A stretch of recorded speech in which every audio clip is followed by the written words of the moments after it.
এই daily star কি করেছে জানেন? সে লিখেছে পরের দিন পত্রিকাতে যে উসমান হাদির জানাজায় শত শত মানুষের আগমন হয়েছে। বাটপার কত প্রকার এবং কি কি চিন্তা করতে পারেন আপনারা?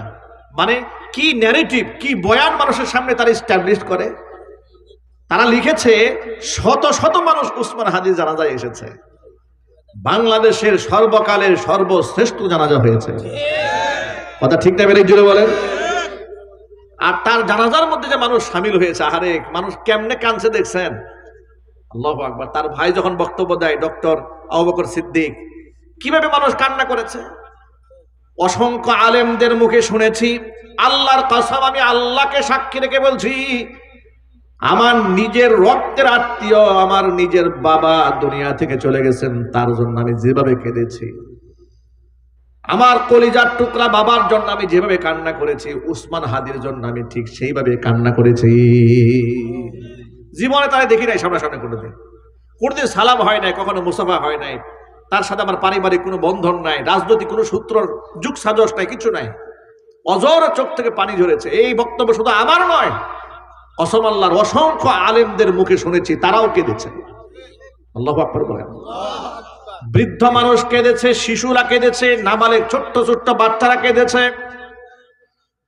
ডানপন্থী লোকেরা কেঁদেছে, বামপন্থী লোকেরা কেঁদেছে, আলেমরা কেঁদেছে, ইমামরা কেঁদেছে, মুক্তাদিরা কেঁদেছে, রাজনীতিবিদরা কেঁদেছে, শুধুমাত্র অমানুষ আর হিংস্র জানোয়ার ছাড়া সবাই কেঁদেছে। ঠিক না বলেন? মানুষ কিভাবে বাদ ভাঙা জোয়ারের মতো জানাজায় সামিল হয়েছে। সুবহানাল্লাহ। আমি তো মনে করি সে তো ঢাকা ৮ আসন থেকে এমপি পদপ্রার্থী ছিল। মহান আল্লাহ পাকের ফয়সালা ছিল, বেটা তুই কেন সীমিত এই অঙ্কে এই সামান্য একটা আসনে এমপি হবি, তবে তো বাংলাদেশের বাদশা বানায় আমি বিদায় করে দিলাম। ঠিক কিনা বলেন? একটা বাদশার জন্য তো এরকম বিদায় হয় না যে বিদায় তার হয়েছে। হ্যাঁ, বাংলাদেশে বিখ্যাত কয়েকটা জানাজা আছে, স্বীকার করতে হবে। শহীদ প্রেসিডেন্ট জিয়াউর রহমান, আল্লাহ পাতার মাফ করে দেন, জোরে কোন আমিন। ঠিক তার জন্য লোকেরা কেঁদেছে। আমরা আমাদের আত্মীয় স্বজন, আমাদের পূর্বপুরুষদের কাছে শুনেছি, দেশের মানুষ কান্না করেছে। ঠিক কিনা বলেন?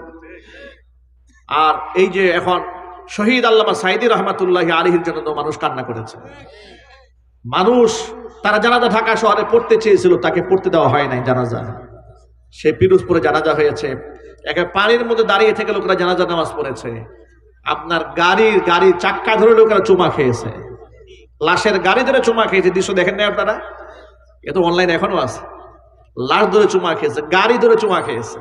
শহীদ উসমান হাদির বেলায় তাই হয়েছে, দেখেছেন না?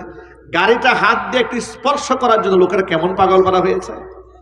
আল্লাহু আকবার বলেন। আমি এর দ্বারা কি বোঝাতে চাই? তিনি কোনো রাজনৈতিক দলের বড় দলের কোনো মুখপাত্র ছিলেন না। তিনি না ছিলেন আওয়ামী লীগ, না বিএনপি, না জামাত, না জাতীয় পার্টি, না এনসিপি, কিছুই ছিলেন না। তিনি ইনকিলাব মঞ্চের মুখপাত্র হয়ে স্বতন্ত্র প্রার্থী হয়েছিলেন। কিন্তু তার মধ্যে যে দেশপ্রেম ছিল, তাকওয়া ছিল, ইমাম ছিল, খুদাভীতির কারণে আল্লাহ পাক তার মর্যাদা বাড়িয়ে দিয়েছেন। ঠিক না বের একজনে বলেন? এই আপনার ডেইলি স্টার লিখেছে শত শত মানুষ জানাজায় সামিল হয়েছে। এই যে এগুলা হলো বয়ান, এগুলো হচ্ছে ন্যারেটিভ। তারা এগুলাই তৈরি করে বাংলাদেশে। এগুলা তৈরি করে করে বিগত ৫৪টা বছর বাংলাদেশটাকে পিছিয়ে রেখেছে। সত্যকে তারা আড়াল করেছে। ঠিক না বেরিয়ে যদি বলেন? আলেম ওলামাদের অবদানকে কখনো তারা স্বীকার করে নাই।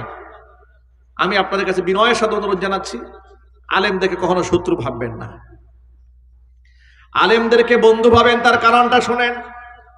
মহাগ্রন্থ আল কোরআনের মধ্যে সূরা ফাতিরে আল্লাহ ঘোষণা করেছেন, ইন্নামা ইয়াখশাল্লাহা মিন ইবাদিহিল উলামা।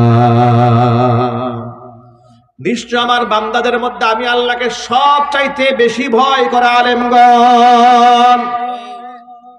নবী করিম সাল্লাল্লাহু আলাইহি ওয়াসাল্লাম হাদিসের মধ্যে বলেছেন, ফাদলুল আলিমি আলাল আবিদি কাফাদলি আলা আদনাকুম।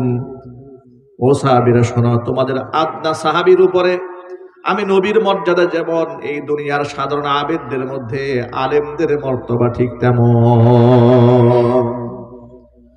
কিয়ামতের ময়দানে আলেমদের শান মান আল্লাহ উপরে উঠায় দিবেন। হুজুর বলেন, ইয়াশফাউ ইয়াউমাল কিয়ামাতি সালাসাতুন। তিন শ্রেণীর মানুষ আল্লাহর দরবারে সুপারিশকারী হবেন। কয় শ্রেণী জুড়ে বলেন?